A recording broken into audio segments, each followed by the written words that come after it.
বিগত ফ্যাসিবাদী আমলে একাধিক নানান রকম নিপীড়নমূলক কর্মকাণ্ডের নেতৃত্ব দিয়েছে, তাদের মধ্যে অন্যতম যে জুলিয়াস সিজার তালুকদার, তাকে যে বিশ্ববিদ্যালয়ে ডাকসুর নির্বাচন করতে হচ্ছে অনুমতি দিচ্ছে, এটি আসলে আমার ব্যক্তিগত জায়গা থেকে বলেন এবং আমার রাজনৈতিক জায়গা থেকে বলেন প্রচন্ড নিন্দাজনক এবং ক্ষোভের উদ্গীরণ করেছে। এবং আমি আসলে আরো একটি ছাত্র সংগঠনের উপর বিশ্ববিদ্যালয় প্রশাসন যেভাবে পক্ষপাতমূলক আচরণ করছে এবং তারা যে কোনো সময় মত তৈরি করে অন্যান্য শিক্ষার্থীদেরকে নানা রকম বাধার সম্মুখীন করছেন, তার উপর তীব্র নিন্দা জানিয়ে আমার বক্তব্য শুরু করছি।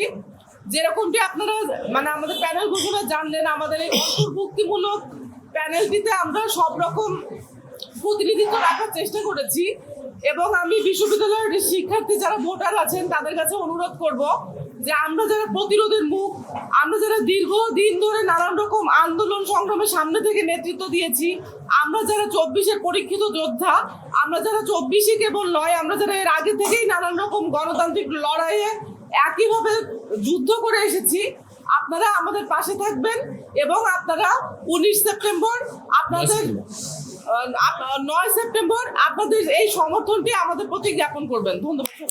কোশ্চেন করতে পারেন, কারণ আমরা মনে করি এটা একটা মিডিয়া ন্যারেটিভ উৎপাদন করা হচ্ছে। যারা 2023 সাল পর্যন্ত শেখ হাসিনার পক্ষে কথা বলেছে তাদের কাছে এই জাতীয় জিনিসপত্রের কোনো উত্তর যেহেতু আমরা দিতে চাই না, কাজে এটাকে আমরা একটা সেন্ট্রাল ইস্যু এখানে কোনোভাবে বানাইতে চাই না।